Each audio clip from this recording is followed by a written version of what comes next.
अस्सलाम वालेकुम। Sorry for the delay, laptop के साथ कुछ इशू था तो आई हैड टू रीस्टार्ट और then I had to reconnect.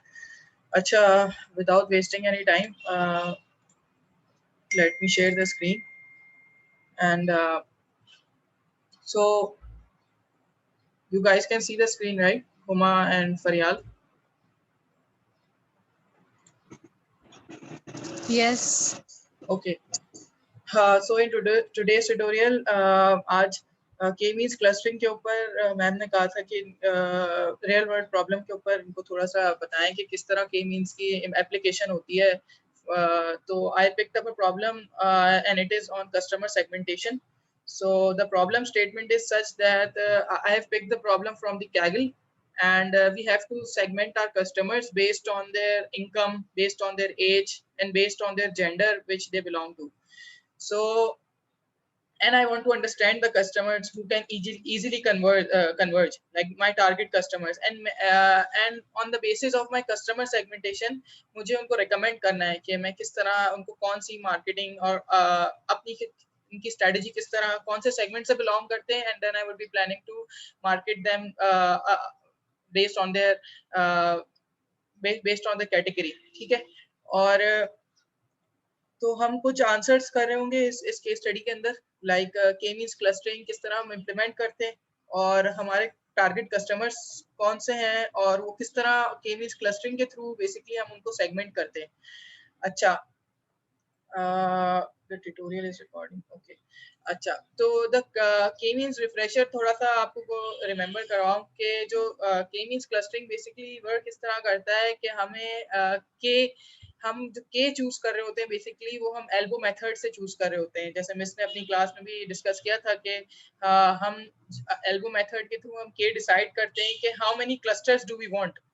This is the name for the k means. This is the motivation behind the k means, and we keep it iterating until we get the right amount of centroids.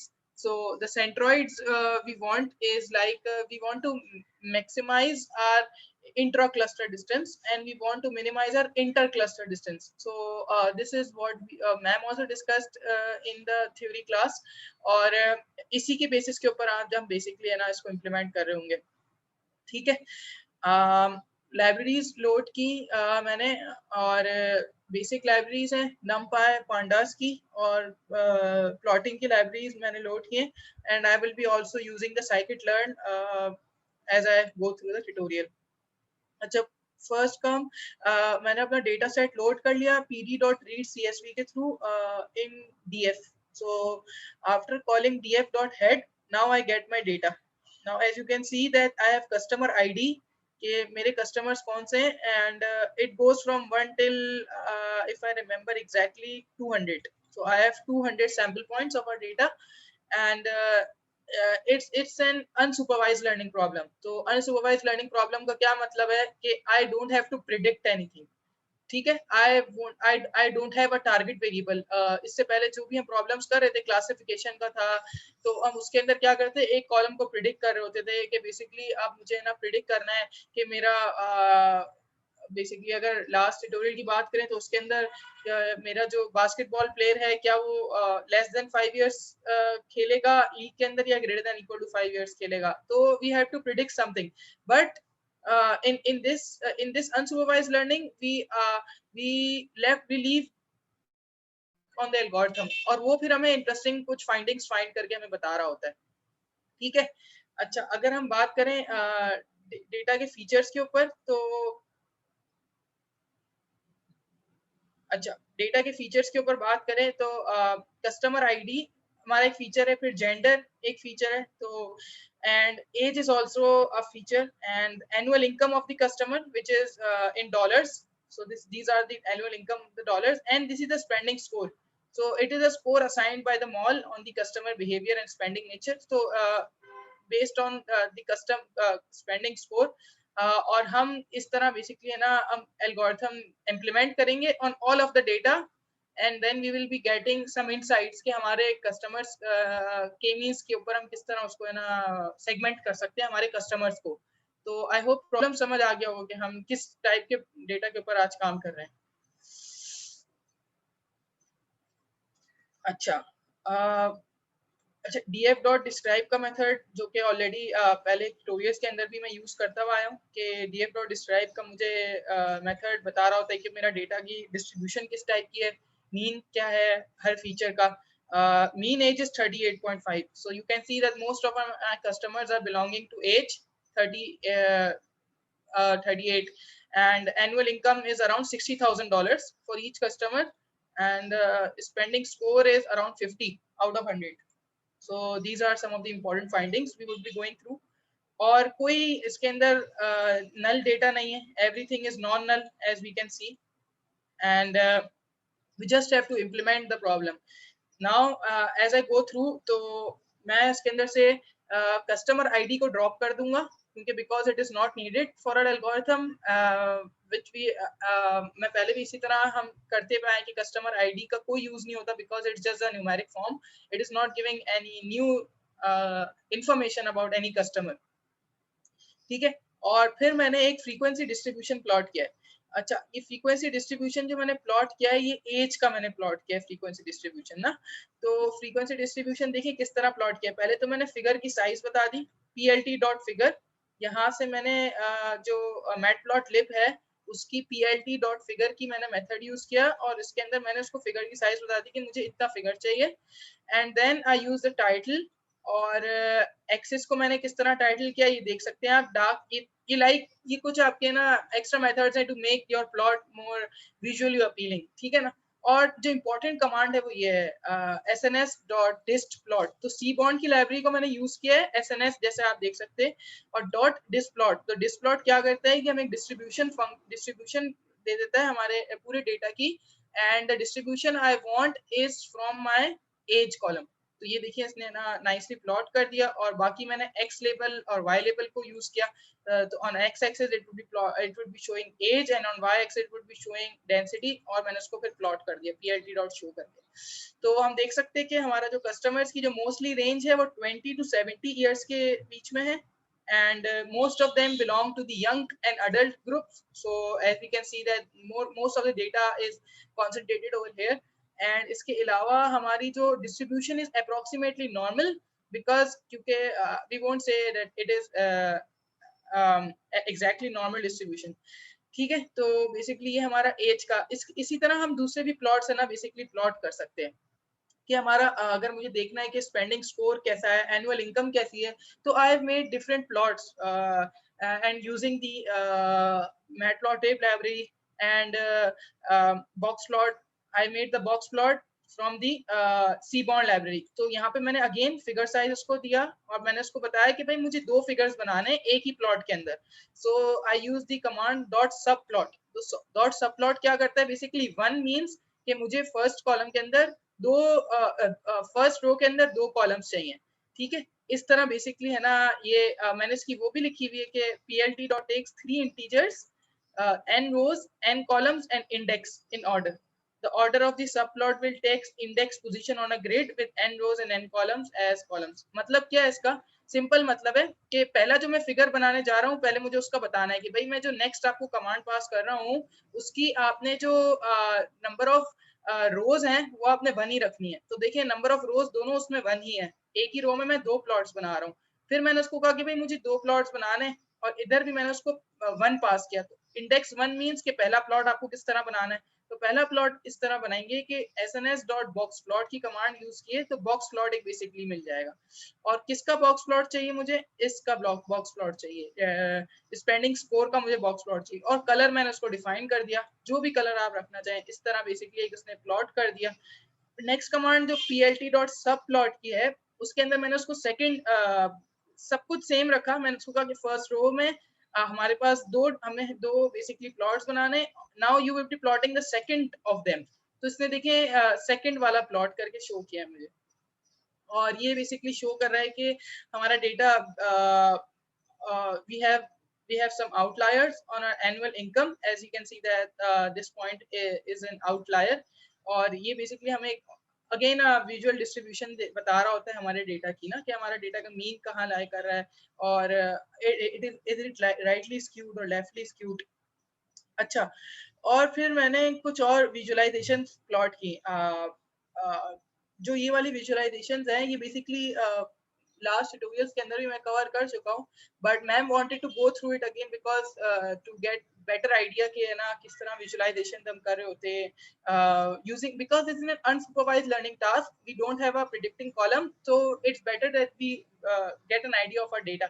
अच्छा, इससे पहले ये देखिए इस plot से पहले कि अगर मैं df.gender.value count की कमांड यूज करता हूँ तो ये क्या कर रहा है बेसिकली, डॉट जेंडर क्या करेगा, मुझे बताएगा कि भाई I could have written it like this also, अगर मैं इसको लिखना चाहूँ तो मैं इसको इस तरह भी लिख सकता हूँ जेंडर, तो it would read the same result, but आप ये भी इस तरह भी लिख सकते हैं। So selecting the column of a data frame we can do it both wise.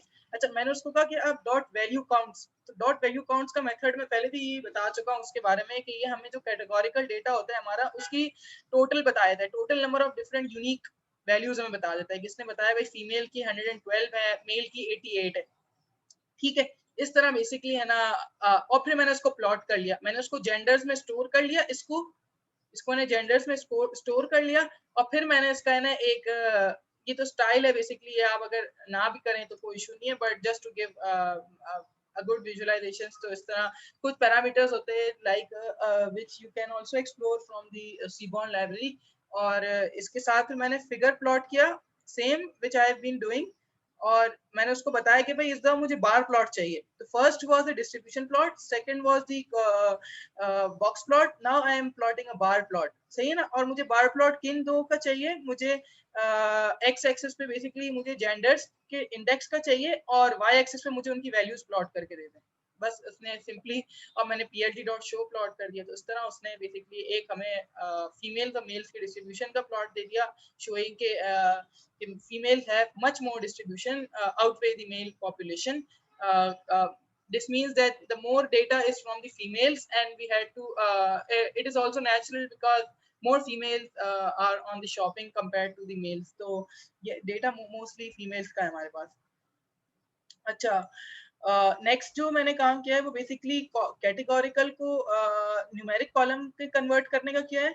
Firstly मैंने क्या किया कि पहले भी मैं इस बात को रिपीट कर चुका हूँ और आज भी वापस बता रहा हूँ कि हमारा जो जेंडर का डेटा है वो बेसिकली कैटेगोरिकल डेटा था, मेल एंड फीमेल का, but it was in object data type, so we have to convert it in the categorical data type first। पहले मैंने उसको categorical data type में convert किया, and then I encoded it with 1 and zeros।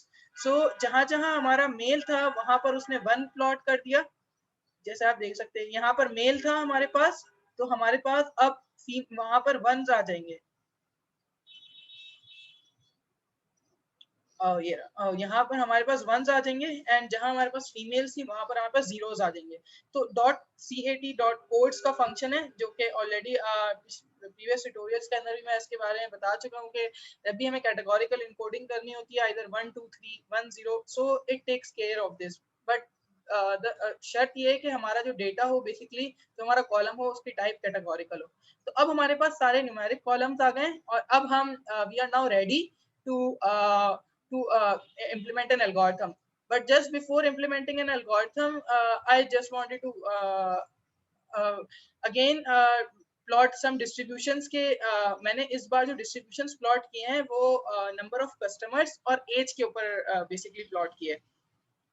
अच्छा, as you can see के age मैंने इस दफा क्या किया कि एज को डिवाइड किया कि 18 से 25 की कौन से कस्टमर्स हैं, 26 से 35 की कौन से कस्टमर्स हैं, 36 टू 45, 46 टू 55 एंड 55 प्लस, और नंबर ऑफ कस्टमर्स को मैंने बेसिकली वाई एक्सिस से प्लॉट कर दिया है। अब मैं इसको कर किस तरह रहा हूँ, देखिए ये मैंने उसको कंडीशंस पास किए, बेसिकली मैंने उसको कहा कि जहां जहां एज में आपको लेस देन इक्वल टू 25 और ग्रेटर देन इक्वल टू 18 का डेटा है आप इसमें स्टोर कर लें। तो सिमिलरली मैंने उसको कंडीशंस पास किए df.age के कॉलम को और df.age less than equal to 35, तो ये सारा डेटा जो लेस देन इक्वल टू 35 होगा वो ले आएगा। एंड की कंडीशन क्या बता दी कि इसके साथ वो वाला डेटा जो कि 26 ग्रेटर देन इक्वल टू 26 हो, तो मेरे पास ये वाला डेटा आ जाएगा 26 टू 35, ये जो आप शो कर रहे हैं, ठीक है। और फिर मैंने ये सारा डेटा लेकर एक लिस्ट बना ली, पाइथन के अंदर लिस्ट होती है जो कि हम उसके ऊपर आइटरेट कर सकते हैं, ठीक है। अच्छा, ये लिस्ट बना के मैंने इन सब का बेसिकली है ना इन सब के ऊपर लेंथ का फंक्शन यूज किया। अब लेंथ का फंक्शन क्या कर रहा है, बेसिकली मुझे सारे सबकी जो वैल्यूज है ना, टोटल वैल्यूज वो लाके दे देगा। थोड़ा सा अगर समझ ना आ रहा हो तो मैं इसको इस तरह समझा सकता हूँ।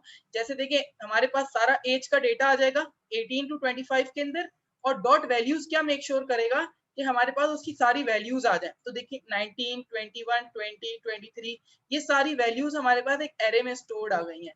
देखिए इसमें से कोई भी वैल्यू 25 से ज्यादा नहीं है, all the values are less than equal to 25। तो ये देखिए डॉट वैल्यूज मेरे ऊपर जो मैंने यूज किया तो है ना, ये मुझे बेसिकली सारी वैल्यूज ला के, अगर मैं इसके ऊपर लेंथ यूज कर लूंगा ना, len का फंक्शन यूज कर लूंगा, अगर मैं इसको इस तरह लिख दूंगा लेंथ का फंक्शन यूज करके, तो ये क्या करेगा, इन सब का मुझे टोटल ला के दे देगा। जैसे 1 2 3 4 5 6 7 8 9 10 11 12 13 14 15 16 17 34 and 35 36 37 38। so as we can see कि देखिए 38 तक उसने ने आई, देखिए यहाँ पे बार प्लॉट बना के दे दिया। तो यहाँ पर उसने सारी वैल्यूज का टोटल काउंट ला के, लेंथ का फंक्शन क्या करता है, कुछ भी उसको पास करने तो आपको टोटल उसका ला के दे देता है कि कितना उसके टोटल बेसिकली वैल्यूज कितनी है। ठीक है, तो यहाँ पे देखिए मैंने सबको लेंथ का फंक्शन पास किया, मैंने कहा कि भाई 18 to 25, 26 to 35 इन सब के मुझे आप टोटल ला के बता देंगे भाई कितना टोटल है सबका, और फिर मैंने उसको सिंपली प्लॉट कर दिया, जो हम सिंपली जिस तरह हम प्लॉट करते हुए आए फिगर को हम जिस तरह प्लॉट कर रहे हैं, तो उस तरह बेसिकली इसको मैंने बार प्लॉट के अंदर प्लॉट करके और कुछ X label Y label use करके टाइटल देकर इसको एक सिंपल सा एक बार प्लॉट बना दिया। अब मुझे और अच्छा आइडिया होगा कि मेरा कस्टमर्स कौन सी रेंज में बिलोंग करता है। This is known as exploratory data analysis. अच्छा, नेक्स्ट पार्ट जो इंपॉर्टेंट है वो है के मीन्स वाला पार्ट। अब देखिए के मीन्स वाले पार्ट पे जाने से पहले I just want to go through the algorithm which would be implemented in K means, what we have to minimize।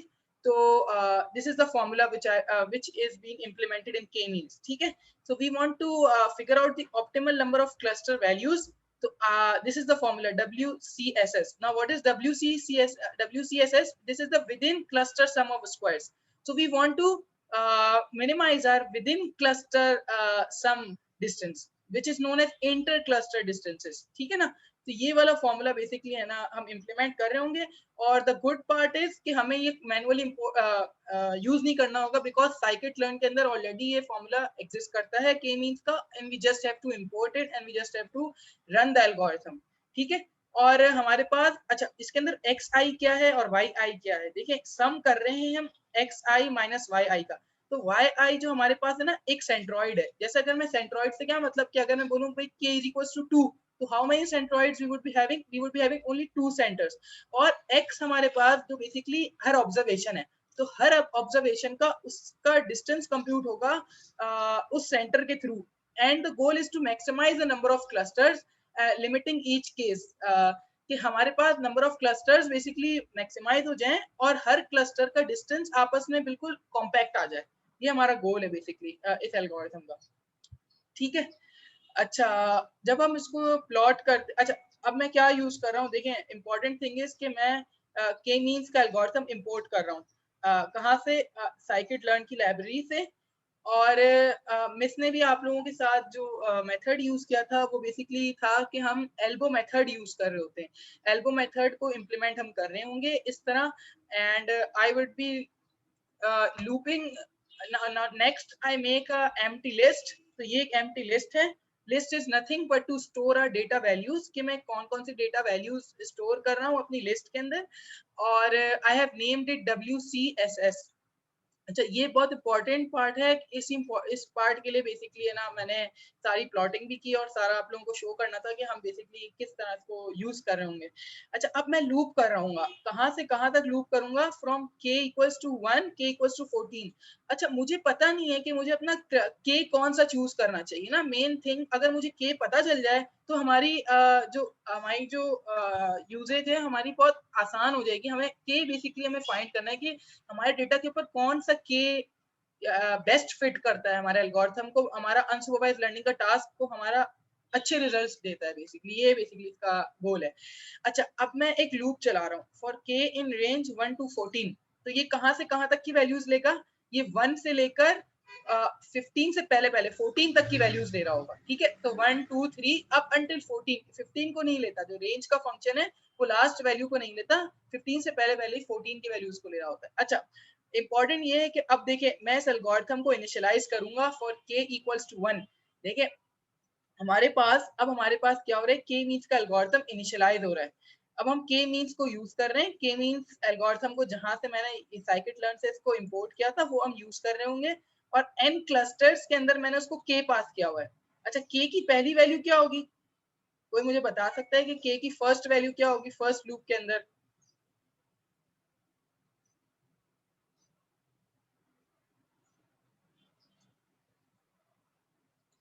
अच्छा, द फर्स्ट वैल्यू, देखिए के जब फर्स्ट टाइम रन होगा तो उसकी वैल्यू 1 होगी, ठीक है ना, क्योंकि मैं 1 से 15 तक बेसिकली इसको रन कर रहा हूँ। तो 1 वैल्यू होगी के की, और फिर मैं इसको एल्गोरिथम को बोल रहा हूँ कि आपने पूरा रन करना है, फुल रन करना है, and this is the parameter which is passed if you want to maximise the results. ठीक है, थोड़ा सा टाइम लेता है ये रन होने में, but it gives better results compared to the partial algorithm which is run. ठीक है। अच्छा, अब मैंने एक दफा जब इसको रन कर लिया, अब मैं इसको एक दफा मैंने इसको स्टोर कर ली इसकी वैल्यूज, ठीक है ना।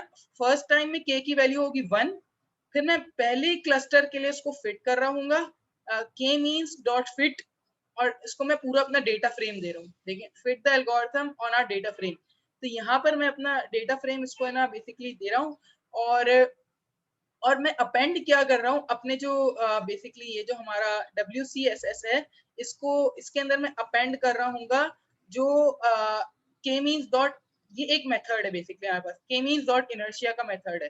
देखें, के मींस डॉट इनर्शिया का मेथड क्या करता है बेसिकली कि वो हमें सबके है ना टोटल डिस्टेंसेस कंप्यूट करके दे देता है कि हमारे पास हर हर जो हमारा क्लस्टर है उसका डिस्टेंस कितना है।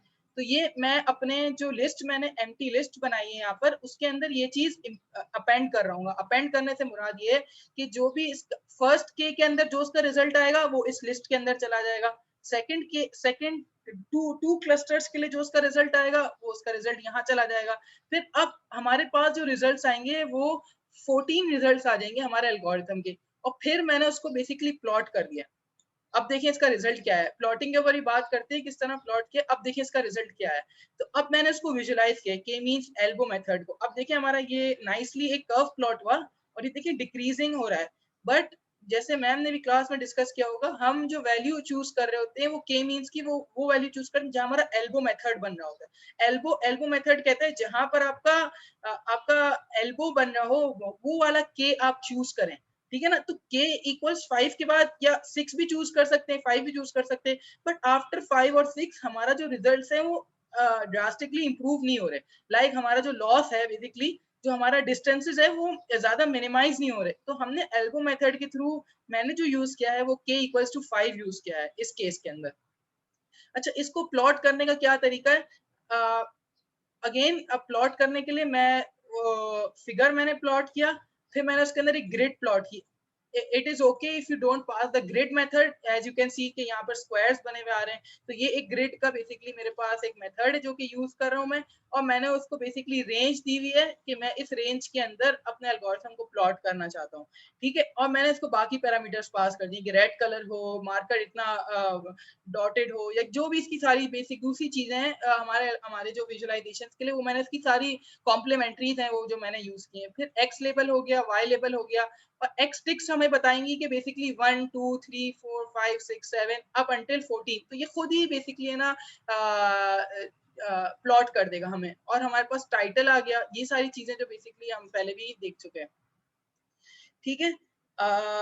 अच्छा, एल्बो मेथड से हमें पता क्या चला, हमें ये पता चला कि हमें के इक्वल 5 के ऊपर हमें अपना क्लस्टर्स है, हमारे जो सम ऑफ क्लस्टर्स हैं वो डिफरेंट वैल्यूज ऑफ के पर कंप्यूट हो गए। अच्छा, अब मुझे क्लस्टर सेंटर्स देखने कि मेरे क्लस्टर के सेंटर्स कहाँ पर बने।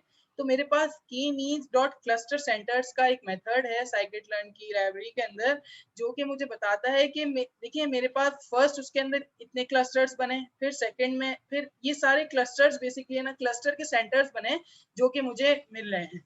ठीक है, और इनर्शिया का मेथड मैंने डिस्कस कर लिया। बेसिकली वो डिस्टेंसेस बता रहा होता है कि हर क्लस्टर से उसका डिस्टेंस कितना है। ठीक है, और ये मेरे सारे लेबल्स हैं, ये डिफरेंट लेबल्स मेरे पास है ना इस एल्गोरिथम को रन करने के बाद हैं। ठीक है, और हमारे पास ये के मींस का एल्गोरिथम है जो मैंने रन किया था। तो ये देखिए के मींस का एल्गोरिथम बता रहा है कि एल्गोरिथम फुल रन हुआ है इसके बाद, और यहाँ पर हमने 14 क्लस्टर्स तक मैंने उसको रन किया है। तो ये हमारे पास बेसिकली क्लस्टर्स के ना ये 200 डेटा पॉइंट्स के हमारे पास रिजल्ट्स आए कि है ना के मींस के कौन सा क्लस्टर हमारा कौन से लेवल को बेसिकली बिलोंग करता है। ठीक है, अब यहाँ तक थोड़ा सा थ्योरेटिकल से आगे बेसिकली हम कर क्या रहे हैं। के मींस के अब हमें रिजल्ट्स विजुलाइज करने हैं। बेसिकली हम के मींस के रिजल्ट्स किस तरह विजुलाइज कर सकते हैं। अच्छा, अब मैंने क्या किया कि एक 3D प्लॉट बनाया। देखिए पहले प्लॉट को देख लेते हैं just to get an idea कि हमारे एल्गोरिथम ने काम किस तरह किया है। ये देखिए एक 3D प्लॉट बेसिकली है ना मैंने बनाया है और यहाँ पर देखिए स्पेंडिंग स्कोर है हमारा जेड एक्सिस के ऊपर, यहाँ पे एनुअल इनकम है और यहाँ पर एज है। तो अब कस्टमर्स को देखिए मैंने किस तरह एल्गोरिथम ने बेसिकली किस तरह सेगमेंट किया है। देखिए we can clearly see this is our first cluster, we can clearly see this is our second cluster and this is our third cluster, fourth cluster is this one।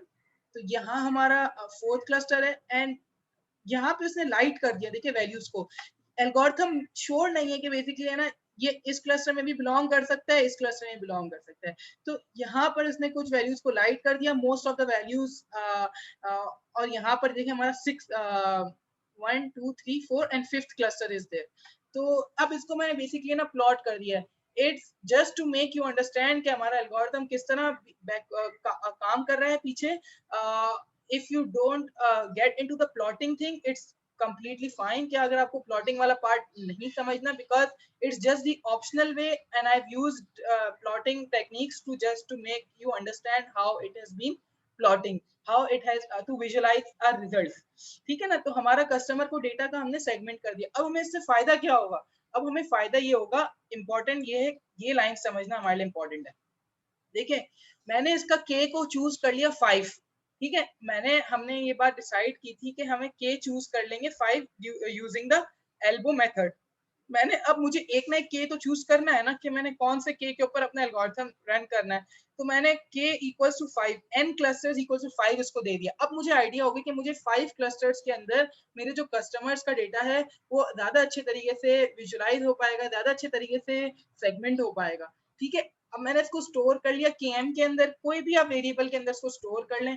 के means का algorithm मैंने उसको पास किया है और वहां पर उसने 5 क्लस्टर्स बेसिकली है ना 5 क्लस्टर्स के ऊपर अभी एल्गोरिथम रन होगा और क्लस्टर्स की value km is equals to fit predict। now it will be fitting our values and also predicting our values, जो कि काम मैं यहाँ पर कर रहा था fit का, but I was only fitting it, not predicting the values, but at this time I want also to predict the values कि क्लस्टर्स हमारे कितने बन रहे होंगे। और मैंने इसको क्लस्टर्स के अंदर बेसिकली है ना स्टोर कर लिया और फिर मैंने डेटा फ्रेम के अंदर जो मेरा डेटा फ्रेम था उसके अंदर एक नया कॉलम बनाया लेबल के नाम से। लेबल के नाम से एक कॉलम बनाया और उसके अंदर क्लस्टर्स को पास कर दिया।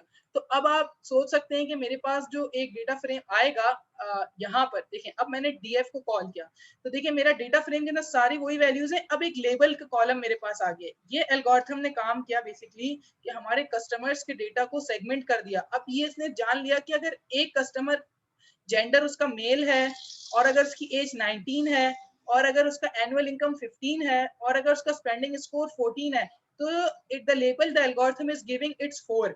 दिस मींस के हमारा जो हमें आइडिया हो गया कि बेसिकली ये फोर्थ लेवल का हमारा जो स्पेंडिंग स्कोर है उसके हिसाब से ये और दूसरे फीचर्स के हिसाब से ये हमारा लेबलिंग उसने कर दी है।